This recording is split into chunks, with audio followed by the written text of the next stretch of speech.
संध्याकाळचा स्वयंपाक करायला घेतला. मस्त कुकर लावून घेतला. कुकरला भात आणि हिरवे मूग असतात ना, ते मी सकाळी उठल्यानंतर भिजत टाकले होते. ते दिवसभर छान असे भिजले होते. ते कुकरला लावले, 5-6 शिट्ट्या करून घेतल्या. मस्त असं मूग देखील शिजलेलं होतं. चला म्हटलं मस्त तडका देऊयात त्याला.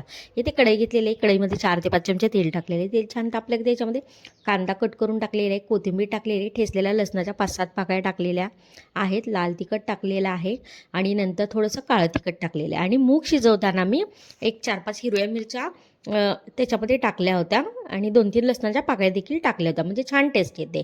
छान हे मॅशेच्या साईडने मॅश करून घेतलं. हिरवं मूग आहे हे, मॅश करून घेतलं आणि मस्त त्याच्यामध्ये ॲड केलं तडक्यामध्ये. मस्त छान असं मिक्स करून घेतलं होतं आणि शिजवताना देखील थोडं मीठ टाकलं होतं. थोडं मला कमी वाटलं, टेस्ट करून पाहिलं तर आता थोडंसं मीठ टाकलेलं आहे. मस्त चमचमीत असं हिरव्या मुगाची आमटी बनवून तयार आहे. रेसिपी आवडली असेल चॅनलला नक्की सबस्क्राईब करा.